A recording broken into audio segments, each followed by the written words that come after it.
live streamers, you know the deal. Go ahead and drop where you're tuning in from in the comments. And if you're watching this on replay, go ahead and drop that hashtag replay. For those of you tuning in for the very first time, welcome. I am 𝐉𝐎𝐈𝐄𝐀𝐌, founder of Jolt Your Career. And today I have with me an e-commerce expert. Why e-commerce? Well, the industry is growing at a 10% year-over-year growth rate, which is far better than most industries. And it's projected to reach over $1 trillion in sales, which means jobs. Jobs, jobs, jobs, jobs, jobs, jobs in marketing, jobs in sales, jobs in tech, jobs in HR. I mean, like literally everything, right? So I'm going to be honest with you. I have a limited understanding of the e-commerce industry and opportunities within it. So consider this a live informational interview where I get to pick Nella's brain and you get to learn how to pick leaders' brain when they accept invitations because you're curious to learn about their industry. So without further ado, let me go ahead and bring her on stage. Nella, thank you so much for joining me today. Hi, Tegan. Hi, everyone. All right, so let's see.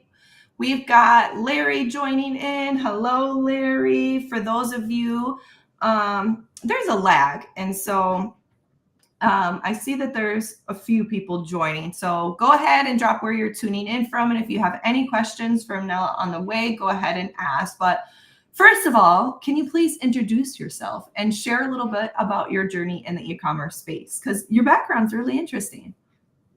Thank you, of course. So,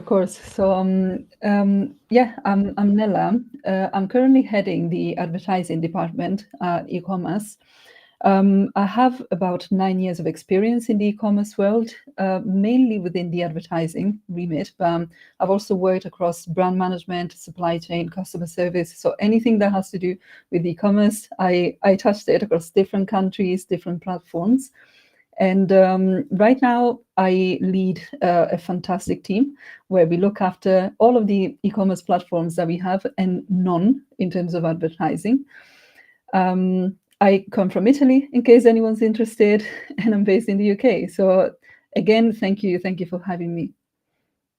Awesome. I love how much global experience you have, because that is one of the things about the e-commerce industry that I do know is that you need to have global reach and a global background, because that's the beauty of e-commerce sales, is that anybody can have access to it. So why don't we go ahead and start with, what are some of the most significant changes or developments in the e-commerce space in the few years? I know that a lot of things have been disrupting the space and a lot of things have been aiding in its growth. And so would love to hear your just insights on it. Yeah, absolutely. So I think one of the main changes, main trends that we came across recently is the increase in mobile shopping. So mobile shopping has been there for a while. We all know that it has been there for a couple of years, but it becomes more and more convenient to shop from anywhere, anytime, any place, from any platform, including e-commerce and non-e-commerce platforms. So I think it's only natural that this leads to the need for an omni-channel presence for all of the brands. So, for example, I work with some brands that are launching on different platforms to capture different audiences, and this is natural because different platforms have different demographics. For example, you don't find 60-year-old people shopping on TikTok, while you can reach younger audiences there. And I think this leads us to devise new strategies to advertise, to reach the customers. So in the past, you had selected e-commerce platforms. You could produce copy creatives based on clear, defined guidelines.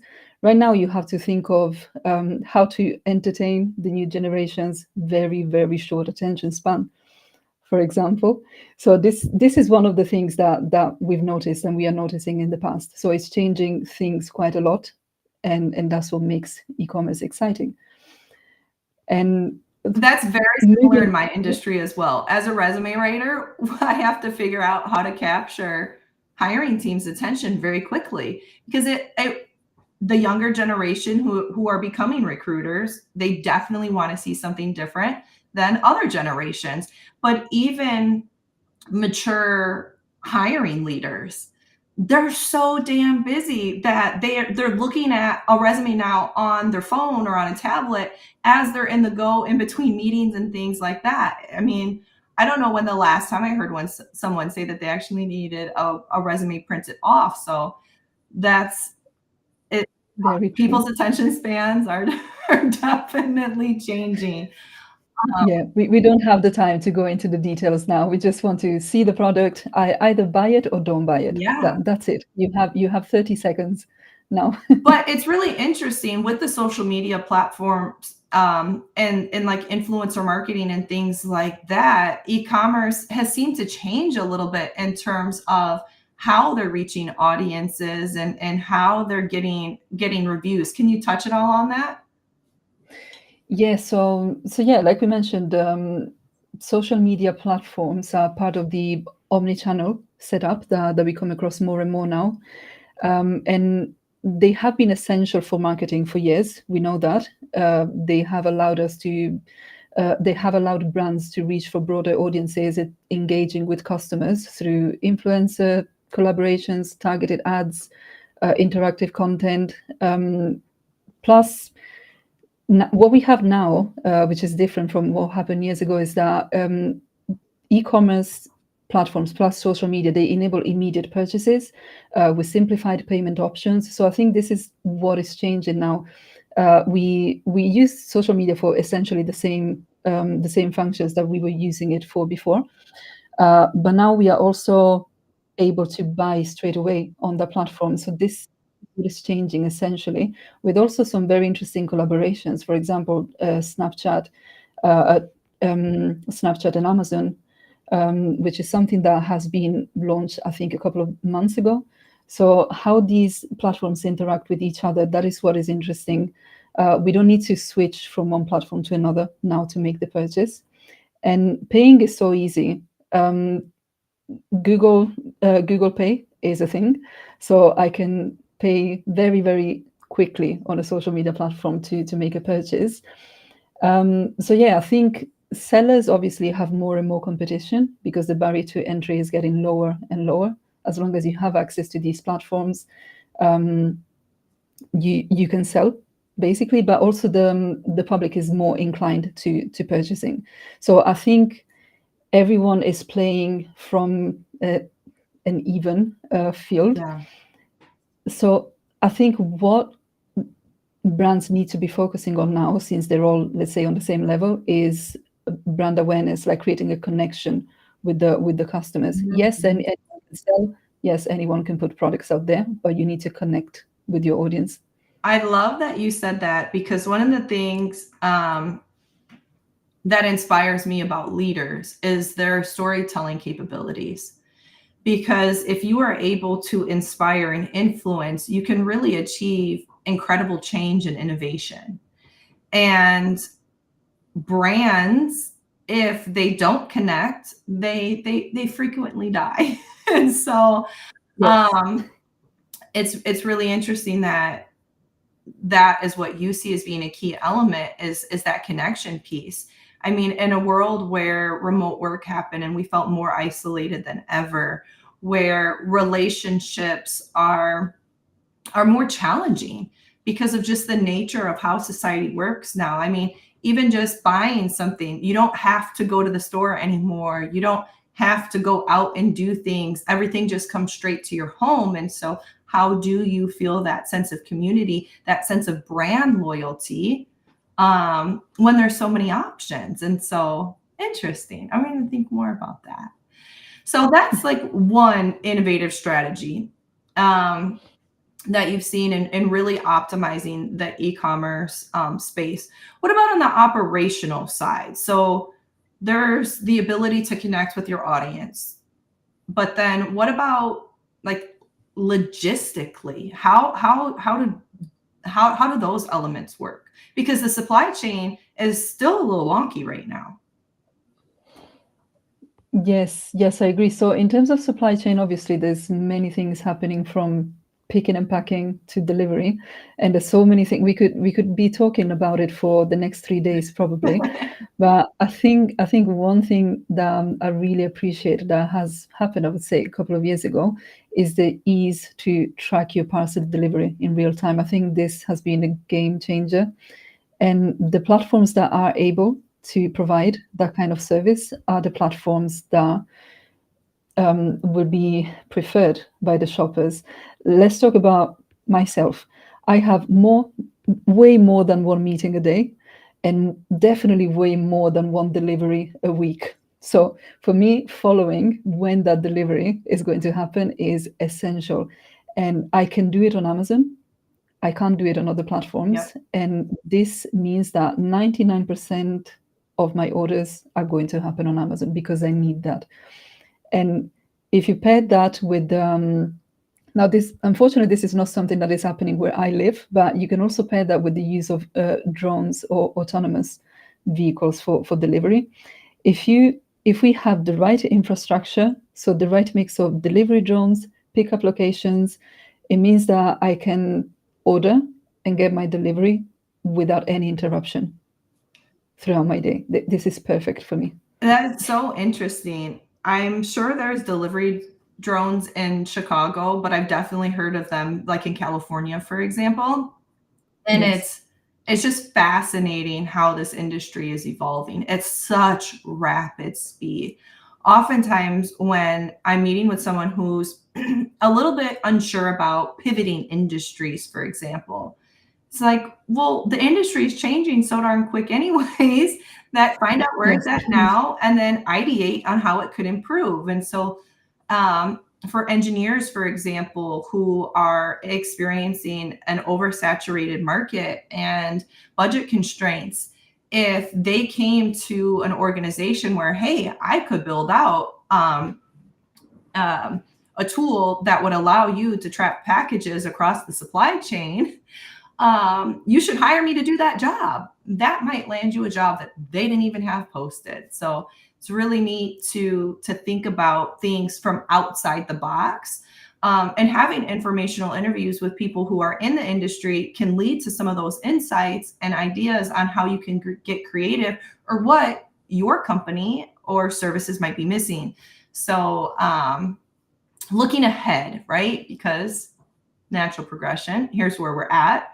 Here are some areas of improvement. Looking ahead, what trends do you think will influence e-commerce in the next few years? Because I mean, everybody's talking about AI right now. Everyone's talking about robotics and digitization, and like you just kind of hinted at, you know, the supply chain going from self-driven trucks to drones and all of that. And so, you know, if you had a crystal ball, where are things going?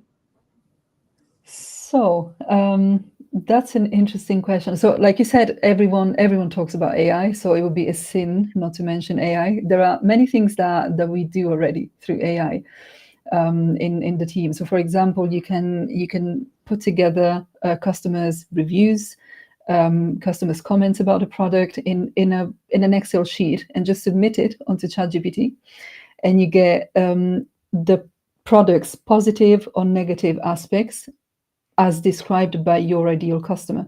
So this is one of the uses that we can make of AI, but obviously there is so much more that we can do with it.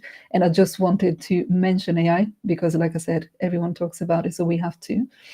But I in do terms love of that the feature on Amazon now, how they have like the AI description of like users are saying that like this when I bought this sweater, like users are yes, saying, you know, that it's comfortable, but some say you have to size, you know, size down. And I'm like, and then I got it and I'm like, oh man, I should have sized down. yes, that is one interesting feature that they have implemented. I think looking at the future, you know how smart speakers are becoming very, very popular. Mhm. And I think that will mean for us working on content that we have to take into account different things. Now, when we optimize listings, we look at keyword research, so what people type in the search bar. And obviously that includes some misspelling of words when people write. But that will be even, let's say, even more varied when it comes to people actually mentioning the name of the brand. For example, look for this brand. I don't know, it can't be always 100% accurate what the smart speaker hears. So this is another type of research that we have to do to optimize listings and to make sure that we appear for written searches, for voice searches. I think that is a big change. It's already happening, but I don't think there is too much focus on it yet, but there will be. I just recently listened to a podcast and they were talking about how ChatGPT was going to monetize itself above and beyond the subscription and things of that nature. And advertising there was one of the one of the departments that they were talking about. And it was like, give me 10 ideas for my 11-year-old's golden birthday. And then it would come out with ideas and it'll say, here's some top ranked products for golden balloons, golden candles, golden plates, and to make the buying experience there as well, which that'll be fascinating to see. I think when they enable those kind of features, things are just going to get more cutthroat because it's about ranking. And you've got a lot of experience with SEO optimization and advertising optimization to make sure things things are ranked when finding a particular product. And so it will be interesting to see how that is impacted. Yeah, and I can see also Khalid commented that for product placement online, use machine learning, and I think that is actually very interesting. Once we actually ramp up this kind of research, then we can definitely use that to put things together and make it easier for us to learn how people shop, how people search, for a product. So that is very, very true, Khalid. Yeah. So for all those data scientists, get in there. All right. Yes, and I think it's also very important to mention sustainability. Now, this has been a topic for a long, long time, and it's not something that is going to go away anytime soon. Some people have it at heart because of right reasons, but some people because it's trendy. So some brands will be able to write their entire brand identity around this, but some will not. They simply need to showcase their intention to become green. Okay. And it's not only a brand thing; it's also a platform thing. Platforms will be forced more and more to get started on green initiatives, and that will impact the ability of brands to deliver to their customers in a certain way. So I think this is something to keep an eye on as well. That's a good point. There's the EU has just completely different standards than elsewhere. Yes. But it's definitely something to take into consideration when it gets easier to purchase.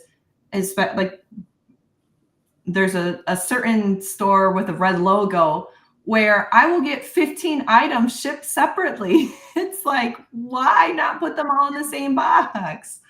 And it just, there's definitely lots of kinks and lots of areas of improvement in this industry. And that's what uniquely attracts me to the industry, is because I see so much opportunity for innovation, for creativity, for strong leaders to really dominate this industry and make the world a better place because of it. Because of the ramifications that AI is going to have, because of the societal impacts that shopping with ease has in terms of debt and whatnot, because of sustainability reasons in terms of global warming and all of the other things that go into it. This industry, excuse me, we need good leaders in it. And so a lot of industries are being impacted right now, like traditional publishing, for example. And yes, think about Like there's just not as many sales jobs in publishing. There's not as many marketing jobs in publishing. That is a transferable industry to the e-commerce space, leveraging transferable skill sets. So let's say someone is has rich experience. They're a leader and they're in a dying industry, and they want to move to a more innovative industry where they could use their talents. And they decide, I want to look into the e-commerce space. Because you are a leadership mentor, what would your advice be to someone? What would their strategic roadmap look like in terms of making a pivot? I think obviously, yeah, like you said, there is a roadmap. So you have to start from the learning phase. So yes, you bring with you transferable skills, but there's so much to learn within the e-commerce world. So the first thing to do is to connect with the right people. And this doesn't mean only internally in your new company. It means in general, just network, connect with people on LinkedIn, follow them, follow what they post. And internally, instead, in the new company, connect with those people that What if they're not want to at a see new you company yet? What if they're just looking to pivot and are like, just looking. shoot, like, how do I even get into it? I keep applying, or I keep, talking to people and they keep saying you don't have industry experience, but you can still get a job even if you don't have industry experience. Yeah, I mean, in that case, you can definitely showcase the transferable skills, what can be used in the e-commerce world. So, for example, adaptability is it's essential when it comes to e-commerce. Things change every day in e-commerce. What worked yesterday doesn't work anymore. So, can you show how you have changed strategy from 1 month to another? How quickly did you do that, and how did you do that? What are the steps that you took to change strategy? Then definitely cross team work, that is very, very important, because I would say in most of the organizations that work in e-commerce, there are different teams taking care of different aspects of e-commerce, and you have to find the right way to work together. You all have different functions, but they're all to achieve the same goal. So how did you connect with the other teams to achieve the same goal? That is something that you have to showcase. What can you bring to the table when working with other teams? And in a world of SOPs, it's better to be agile. Like, yeah, SOPs are great for new people that join the company to orient themselves across a new organization, new let's say new systems. But how can you go the extra mile? How can you let's say level up those SOPs? That is something you have to show. Absolutely, you have to be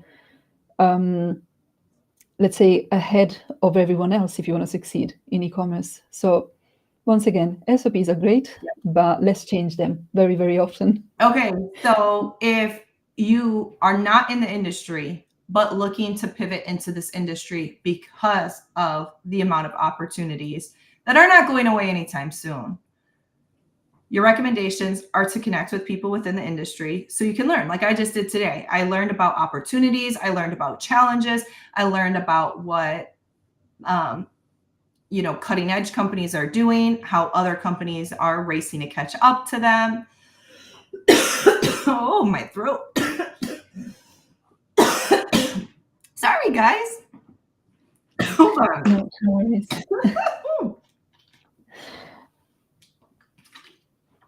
The joys of winter. Yeah, it's the beauty of live sessions. All right, so connect and then research. Like people can dive deep into quarterly investor reports. I mean, just so much to find out things about specific companies and their e-commerce platforms and goals. Yes. That when they're creating their stories on how they could provide value to the organization, they need to connect it, right? Like, I'm so sorry. It's okay. I will just add one more point. One more point in the meantime. So there's also another thing that I would like to add when it comes to working in e-commerce, and I think this is applicable to other environments as well. You have to be fearless. Like you have to throw yourself into new things. And one piece of advice that I like to give to some of the resources I work with is that, you know, when you're sitting in a room and you are very intimidated by the people in the same room, maybe you have to deliver a presentation. Don't be like the people that are in the room probably know half of what you do. So just, you know, just get in there, do your presentation, and there's a way to grow and to, you know, to become a part of a new industry, to grow in a new company, and it's made of a couple of steps. So set higher expectations for yourself. Always set higher expectations for yourself. Then work hard. Like it's going to be a lot of hard work. I'm not going to hide that. And make sure that you have data to prove that you have achieved what you have envisioned. And no one will stop you. Like you set yourself a vision, work for it, prove the value that you bring. And yeah, just also make sure that you're ready to take on responsibility for any mistake. Like for me, I threw myself into so many new things, saying, yeah, I can do it, even if I really couldn't. And I apologize to my previous employers, but I can say it now because I'm more senior. But yeah, to gain new skills, you just have to throw yourself into these new tasks. And like Khalid says, believe in yourself. That's very, very true, Khalid. So, but also make sure that you're ready to accept responsibility. I failed. It happens. But let's fail forward. Like there isn't progress without taking chances. So if you're not a risk taker, if you're not a creative, might not be the best industry for you. Exactly. You have to test, you have to learn, you have to implement new strategies. Some of them are going to fail. Take responsibility for it. There's always a way to come out of it. Okay. So experiment a lot. So I want to be respectful of your time because I know you're busy. If someone is an emerging leader in this space, and it's not about getting into the space, it's about taking that next step. We know that finding a mentor is important. That's Yes. someone who can teach you things. But what is your advice for finding an internal sponsor? Someone who's willing to talk about you when you're not in the room, someone who's willing to open doors for you. I would say find a person that is always open to learning and to feedback. You will recognize them straight away in the organization that you're going to be in, or in any environment. You can see when people are interested in learning new concepts and applying new concepts for the sake of learning. People that are interested in progressing and interested in getting out of the status quo. Those people that instead, push to stay in the situation they are in, obviously they might be great colleagues, but they're not going to be your best mentors. You need to find the people that want to progress and that will push you to learn new things, to finding new ways of working. Even if something has worked for the past 5 years, it doesn't mean that it's going to work forever. So just find those people that want to innovate and find newness. I love that. All right. So if you are a risk taker, if you are a creative, if you want to move the needle in a space that is transforming the world in so many different ways, then the e-commerce space might be for you. And if you are already in the e-commerce space and would like to level up in your career, then find those people who take bold action, who are willing to push the needle forward and help open doors for you to take the next step in your career path versus putting barriers in front of you. Well, you made me want to explore this industry more. It sounds like an incredible field to be in when you have the type of personality that me and you have. Not right for everyone, though. So it's good to know. Great. And frankly, my DMs are always open for advice. You know that. So yeah, Tegan, if you want to learn more, you can message me. But anyone that's listening, I'm always happy to connect, to have conversations about it. All right, so take her up on that. If you are one of the 20-something people who are still on during your lunch break, take her up on that and come prepared with a smart question so you can get a smart response to help you move the needle in your job search or your career aspirations. Well, Nella, thank you so much for joining me today. I can't thank you enough for being a mentor in this space, for being open to help others learn and grow, and for everyone who tuned in the comments and provided feedback. Thank you.